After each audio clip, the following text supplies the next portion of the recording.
Good afternoon. This is All India Radio. I am Valsa Williams and with me is Tanvi Taneja with the Midday News.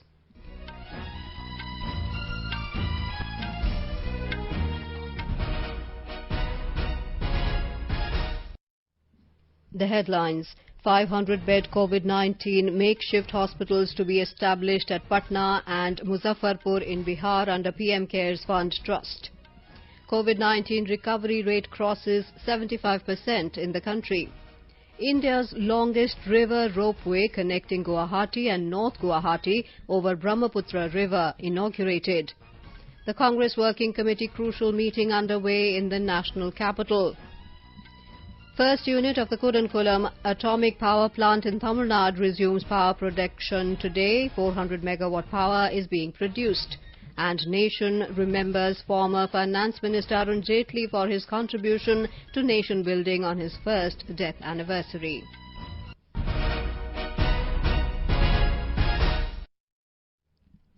PM CARES Fund Trust will allocate funds for establishment of 500-bed COVID-19 makeshift hospitals at Patna and Muzaffarpur districts in Bihar. These health facilities will be fortified with modern amenities and infrastructure and are being developed by the Defence Research and Development Organization. The hospitals will help in improving COVID care facilities in the state. The 500-bed hospital at Bihita in Patna will be inaugurated today, while preparations are in full swing to open up a similar facility in Muzaffarpur within a short span. A report. The COVID care hospitals in Patna and Muzaffarpur districts in Bihar have 125 ICU beds along with ventilators. There are additional 375 normal beds for COVID patients not requiring intensive care. Every bed has been provided with the oxygen supply facility. Latest diagnostic tools and modern health infrastructure is also being developed at these centers. The doctors and paramedical staff at these hospitals are provided by the Armed Forces Medical Services. So far, out of the total 3,100 crore rupees received in the registered public trust PM CARES in form of voluntary donations, 2,000 crore rupees have been spent to purchase 50,000 ventilators in the country. 1,000 crore rupees from the fund have been given to the states and union territories to take care of the migrant laborers, while 100 crore rupees have been given for the development of COVID vaccine in the country. Anand Chaturvedi, AIR News, Delhi. Union government today said that the country's recovery rate among the COVID-19 patients has reached 75.27%. In all, 57,469 COVID patients recovered during the last 24 hours. Health Ministry said the total number of recoveries has reached over 23,38,000. It said the recoveries of COVID-19 patients in the country are more than 3 times the active cases. A single-day spike of 61,408 cases took India's coronavirus caseload to 31,06,348.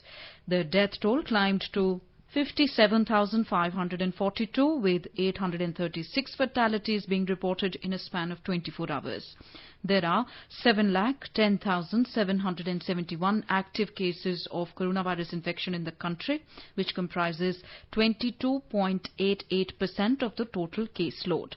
The ministry said this is because of the effective implementation of the centre-led policies, ensuring efficient clinical management in hospital settings for critical patients, and supervised home isolation for moderate and mild ones. The constantly increasing recoveries have ensured that the actual caseload of the country has reduced and currently comprises only 22.88% of the total positive cases. The Health Ministry said this has also resulted in a gradually falling mortality rate in the country. Currently, India's case fatality rate is at 1.85%, which is one of the lowest globally. According to Indian Council of Medical Research, more than 6 lakh tests have been conducted during the last 24 hours. The total number of samples tested for coronavirus infection so far has reached to over 3,59 lakhs. The testing strategy also ensured a steady expansion of the national lab network. Today, with 984 labs in the government sector and 536 private labs, a total of 1,520 labs are providing comprehensive testing facilities to the people. In our series Experts Speak on All India Radio, we bring you views of leading medical experts on COVID-19. Talking to AIR News, Dr. Ambuj Roy from the Department of Cardiology, AIIMS, advised elderly people and those suffering from other diseases like hypertension and cancer to take extra precautions to avoid the infection. They have to be extra cautious. So the elderly, the people who already have heart disease, people who have had brain strokes, people who have lung disease, people who have some kind of cancer, or people who have low immunity, people with diabetes, hypertension, in general, people who are more than 65 years of age, they're much more prone to a more severe form of the disease if they get the disease. Dr. Naresh Gupta of LNJP Hospital, Delhi, told people to maintain hygiene and social distancing. It's very important to maintain the social distancing and the isolation because there is no treatment for coronavirus. The only way we can control this disorder is prevention, and that is the reason social distancing is very important. In Bihar, recovery rate from COVID-19 infection has increased to 81%. The state has registered 14% improvement in recovery rate in 10 days, as it was only 66.1% on the 13th of August. Bihar's positivity rate is also low at 2.1%, as new cases per day have been below 3,000 on the last 5 days. Altogether, 1,22,156 people have tested positive for the virus, and 98,454 were discharged so far in the state. The death toll has mounted to 610. The number of samples tested in Bihar has crossed the 24 lakh mark, with 1,16 tests conducted in the state in the last 24 hours. The number of daily COVID cases has also declined in Patna district. Patna reported 203 fresh cases, taking the corresponding tally to 18,886.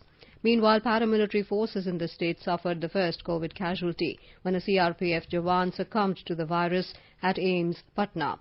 Around 100 personnel of the force at the Patna frontier have so far contracted the virus. In Assam, nearly 71,000 patients were discharged from hospitals so far following their recoveries in the state.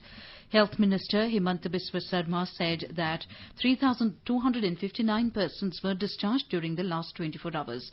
On the other hand, 1,272 positive cases were reported during the last 24 hours. Presently, there are 19,595 active cases in the state. In Mizoram, 36 patients recovered from COVID-19 in the past 24 hours. With one case detected in the same period, the total number of cases has reached 918 in the state. So far, 459 patients have been discharged after recovery, while 459 patients are presently undergoing treatment. The state government has issued an order to allow interstate movement only thrice a week from today. The order said that Lengpui Airport and 2 entry points at Kanmun on the Mizoram-Tripura border and Verengate on the Mizoram-Assam border will be open only on Mondays, Wednesdays and Fridays for flight and transport passengers, starting from today until further order. The state had sealed international and interstate borders, barring a few entry points in March. However, the Lengpui Airport and interstate border at Verengate and Kamun were opened for movement of people since June. In the Union Territory of Jammu and Kashmir, the Directorate of Indian Systems of Medicine (J&K) has been tirelessly reaching out to the people of Kashmir Division and distributed immune-boosting Ayush drugs since the spread of the disease in Kashmir in an effort to fight COVID-19 in its own way. Frontline workers, service providers in red zones, their families, contacts of COVID-positive cases, government employees, security personnel and persons with comorbidities are among the beneficiaries who were given these immune boosters. More from our correspondent. Divisional Nodal Officer, Indian System of Medicines in Kashmir, Dr. Iftikhar Hussain Ghazir said that more than 4,68,000 people have been provided Ayush medicines since the outbreak of coronavirus pandemic in Kashmir Valley. He said that the process of distribution is still in vogue on daily basis with proper mechanism in place to identify the beneficiaries and deliver the Ayush drugs. He said that the process is being monitored by a designated team of experts in Kashmir Division. Awareness campaigns are also organized by the field institutions of ISM regarding preventive measures for breaking the COVID-19 chain. The department started telemedicine services and expert doctors of Ayush were entrusted with the job of providing medical advice to the general public in the wake of lockdown. In order to improve the lung capacity, people are informed about doing yoga and other physical exercises. Sunil Kohl, AR News, Srinagar. In Rajasthan, the recovery rate of COVID-19 patients has increased to more than 77% in the state. With 585 more persons testing positive, the cumulative tally has risen to 71,194 in the state. The number of active cases has also gone up to 14,790. 6 deaths have been reported this morning due to COVID infection, taking the state's toll to 961. Of the new cases, 182 persons tested positive for COVID in Jodhpur, 167 in Jaipur, while 41 positive cases have been reported from Alwar. In Telangana, the total number of COVID-19 cases reported so far in the state increased to 1,06,091, with 1,842 more people testing positive for coronavirus during the last 24 hours. As per the daily bulletin issued by the State Medical and Health Department this morning, the new COVID-19 cases have been reported, out of which over 36,000 samples tested during the past 24 hours. During the same period, 1,825 more COVID-19 patients recovered and were discharged from various hospitals in the state. With this, the recovery rate in the state improved to 77.67%, taking the total number of recoveries to 82,411. Meanwhile, 6 more people died yesterday due to COVID-19 and other comorbidities, taking the total COVID-19 toll to 761. Karnataka has a total of 2,71,876 COVID-19 positive cases, and Bengaluru urban district has contributed the highest number of 1,07,875 positive cases, recording a positivity rate of 16.29%. The Brihat Bengaluru Mahanagar Palika has increased testing and tracking of COVID cases in the recent days. Till date, it has conducted 6,62,104 tests in the city and identified 2,52,211 primary and 3,28,962 secondary contacts. In order to arrest the spread of the pandemic, the city corporation has sealed down 38,123 containment zones, in which 15,229 are active. Due to the tightening of containment zones and testing the mortality rate, positive cases and positivity rate has come down. Out of the total cases reported till date, 34,224 are active, 69,861 have been discharged, and 1,663 persons have died due to the coronavirus. In Kerala, the second phase of sero-surveillance study conducted by the Indian Council of Medical Research, ICMR, to ascertain the extent of spread of COVID-19 began today. The survey will cover Palakkad, Thrissur and Ernakulam districts. The first phase of sero-surveillance was also held in these districts.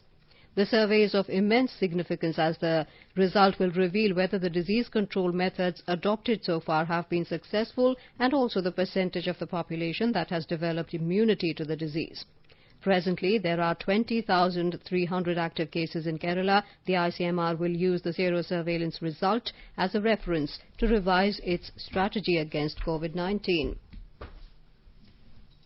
In the Union Territory of Chandigarh, COVID-19 positive cases are on the rise. In all, 142 persons tested positive for COVID-19 yesterday.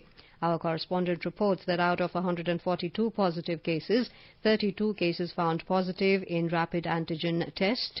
The 21 patients were discharged after recovery yesterday, while 4 patients lost their lives, which also includes 1 year and a 9-month-old child.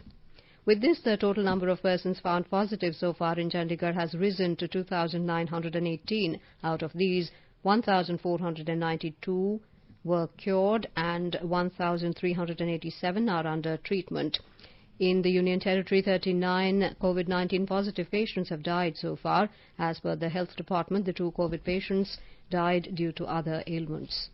In our series on Atmanirbhar Bharat, we bring you a special story on Ultra Swachh for disinfection of personal protection equipment (PPEs). Defence Research and Development Organisation (DRDO) has developed this disinfection unit named Ultra Swachh to disinfect a wide range of materials including PPEs, electronic items, fabrics and others. The Delhi-based laboratory of DRDO, Institute of Nuclear Medicine and Allied Sciences, have developed this product. The system uses an advanced oxidative process comprising of multiple barrier disruption approach using ozonated space technology for disinfection. Ultra Swachh is double-layered with specialized ozone sealant technology, assuring trapping of ozone for the necessary disinfection cycle. It also has catalytic converter to ensure environment-friendly exhaust. The system is in compliance with the international standards of industrial, occupational, personal and environmental safety. Ultra Swachh comes in two variants, namely ozonated space and Trinetra technology. You are listening to the Midday News on All India Radio. A reminder of the headlines before we move on. 500-bed COVID-19 makeshift hospitals to be established at Patna and Muzaffarpur in Bihar under the PM CARES Fund Trust. COVID-19 recovery rate crosses 75% in the country. India's longest river ropeway connecting Guwahati and North Guwahati over Brahmaputra River inaugurated. The Congress Working Committee crucial meeting underway in the national capital. The first unit of the Kudan-Gulam atomic power plant in Tamil Nadu resumes power production today. 400 megawatt power is being produced. And nation remembers former Finance Minister Arun Jaitley for his contribution to nation building on his first death anniversary. For quick news updates round the clock, follow us on our Twitter handle at AIR News Alerts. In Assam, the longest river ropeway of the country has been inaugurated today, connecting Guwahati and North Guwahati. Health Minister Himanta Biswa Sarma and Guwahati Development Department Minister Siddhartha Bhattacharya inaugurated the 1.8-kilometre long ropeway service. The ropeway has been operated from Kasari Ghat in Guwahati to Dol Govinda Temple in North Guwahati. More from our correspondent. The ropeway service has been built as per the state-of-the-art technology following relevant norms. The opening of the ropeway service would reduce the travel time between Guwahati and North Guwahati as well as boost the tourism sector in Assam. The distance is to be covered in 7 to 8 minutes. Due to the COVID-19 health guidelines, only 15 passengers to be carried one time, which is half of the capacity as of now. The ropeway service would provide opportunities to see the landscapes of Guwahati city, the mighty Brahmaputra, and the Kudan temple on Peacock Island. The both ways fare would be 100 rupees. Manas Pratim Sharma, AR News, Guwahati. The Congress Working Committee CWC meeting is presently underway in the national capital. The meet holds high significance amidst recent leadership issues within the party. Congress General Secretary K.C. Venugopal has informed that the members will also discuss the current political situation in the country. Our correspondent reports that Party Chief Sonia Gandhi has asked the CWC to begin deliberations to set in place the process to replace her as the interim president of the party. The meeting is being attended by senior CWC members, including Dr. Manmohan Singh, Ashok Gehlot, Captain Amrinder Singh, Bhupesh Singh Baghel, P. Chidambaram, A.K. Antony and Priyanka Gandhi, among others. The first unit of the Kudan-Gulam atomic power plant in Tirunelveli district of Tamil Nadu has resumed power production early this morning. Initially, 400 megawatt of power is being produced, which is expected to be increased to 1,000 megawatt in a phased manner. A report. The first phase had been closed down for routine maintenance work last May, and Indian and Russian scientists had taken part in the exercise. In the meantime, it is notable that the second 1000 megawatt unit of the plant, which had developed some technical slag last July, has been repaired and has already started production from August 4, 2020. The Kudan-Gulam nuclear power plant, owned and operated by the Nuclear Power Corporation of India, was constructed with Russian cooperation and had been commissioned in October 2013. Dr. K. Parameswaran from Trichy for Midday News. Nation remembers former Finance Minister Arun Jaitley on his first death anniversary today for his contribution to nation building and the legacy he left behind as Finance Minister during 2014 to 2019. Prime Minister Narendra Modi remembered the leader in a tweet message saying, "On this day last year, we lost Arun Jaitley ji." He added that he misses his friend a lot. The Prime Minister said that Arun J diligently served India. His warm personality, wit, intellect and legal acumen were legendary. Mr. Modi also shared the video of the prayer meeting held last year. He had shared his feelings in these words. वे सर्व मित्र थे, वे सर्व प्रिय थे और वे अपनी प्रतिभा के कारण, अपने पुरुषार्थ के कारण, अपने प्रभाव के कारण जिसको भी जहां पर भी उपयोगी हो सकते थे वे हमेशा उपयोगी होते थे। अब पल भर के लिए कल्पना कीजिए मेरे जैसे व्यक्ति का क्या होता होगा जिसने ऐसे प्रतिभावान साथी को खोया होगा। कितनी बड़ी कमी महसूस होती होगी। शायद उसको शब्दों में मैं वर्णन नहीं कर सकता हूं, लेकिन प्रतिपल अनुभव करता हूं।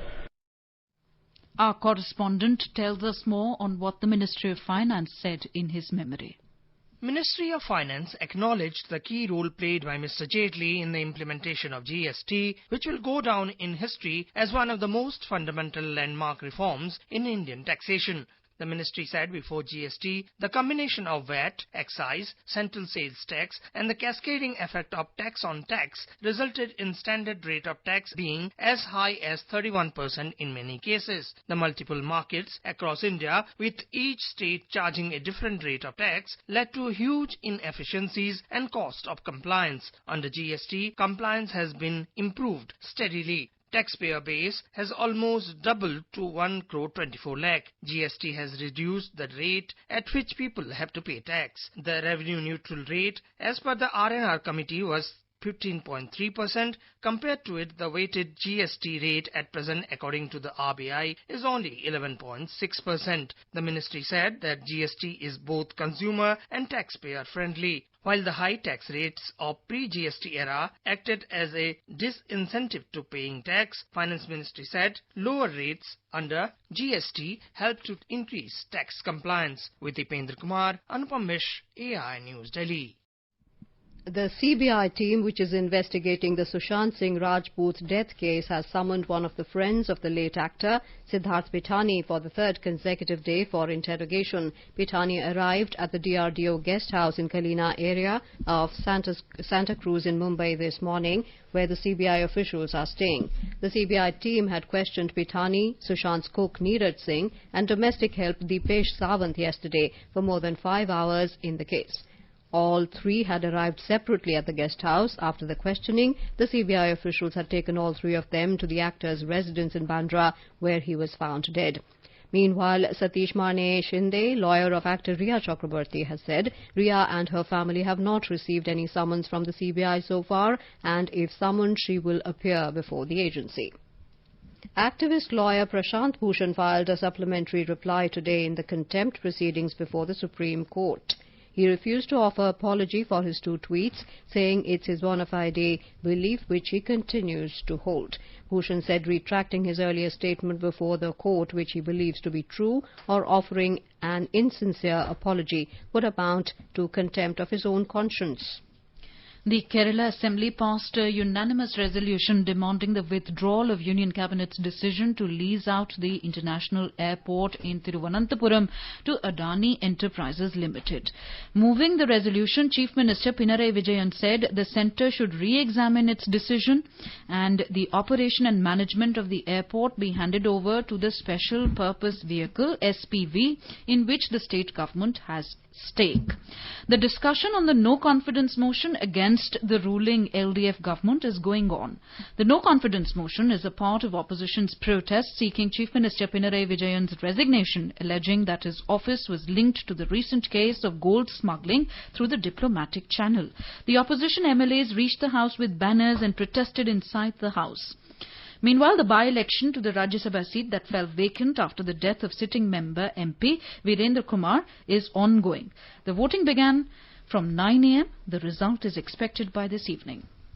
The News Services Division of All India Radio, in its bilingual live phone-in program tonight, will bring you a special discussion on COVID-19.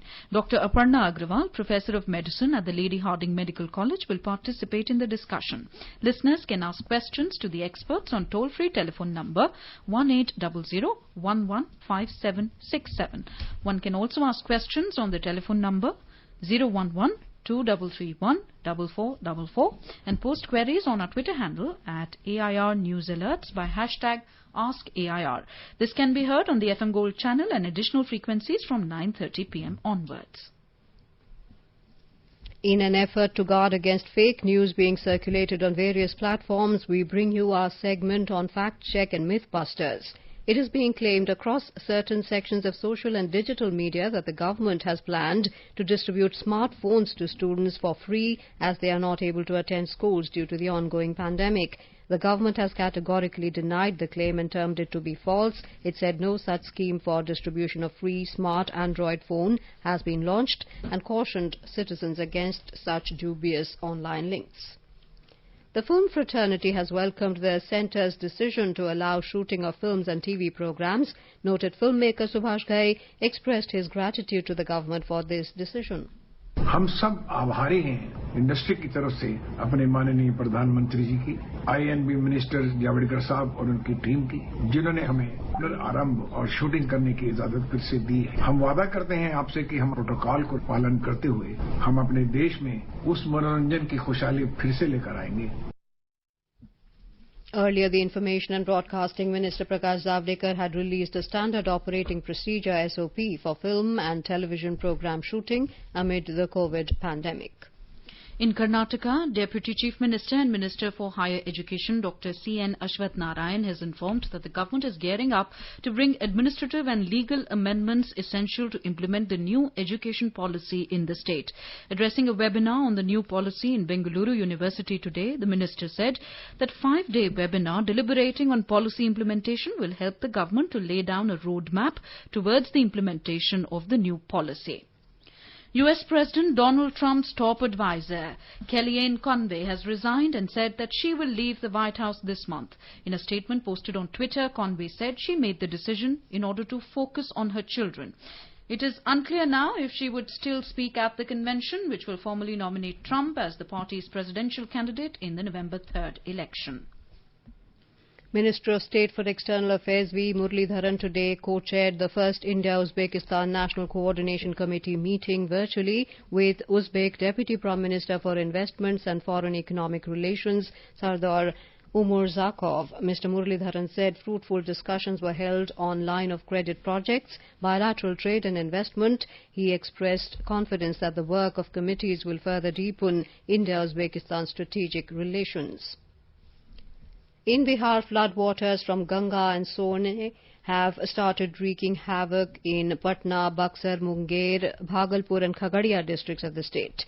Low-lying areas of these districts have been submerged. Surging water of Ganga is engulfing fresh areas. People in affected areas have been shifted to higher places. 26 teams of NDRF and SDRF have been pressed into relief and rescue operations. 550,000 people have been evacuated so far. Over 5,000 people have taken shelter in relief camps. Community kitchen centres have been set up to provide food to affected people. Now let us take a look at the weather around the country. National capital Delhi is having generally cloudy sky with forecast of light rain. Minimum temperature was little above 27 degrees Celsius. Maximum is expected to settle at around 34 degrees. For Mumbai, there is a forecast of generally cloudy sky with moderate rain. Minimum temperature recorded was 26 degrees Celsius and maximum is expected to be around 30 degrees. Chennai is also having generally cloudy sky today. Minimum temperature was recorded at 27 and the maximum is expected to go up to 33 degrees. Kolkata's forecast says generally cloudy sky with few spells of rain or thunder showers. Minimum temperature was recorded at 26 degrees Celsius, while the maximum will be around 33 degrees. And now, before we end the bulletin, the headlines once again. 500-bed COVID-19 makeshift hospitals to be established at Patna and Muzaffarpur in Bihar under PM CARES Fund Trust. COVID-19 recovery rate crosses 75% in the country. India's longest river ropeway connecting Guwahati and North Guwahati over Brahmaputra River inaugurated. The Congress Working Committee crucial meeting underway in the national capital. First unit of the Kudan-Gulam atomic power plant in Tamil Nadu resumes power production today, 400 megawatt power being produced. And nation remembers former Finance Minister Arun Jaitley for his contribution to nation building on his first death anniversary. And with that we end the midday news.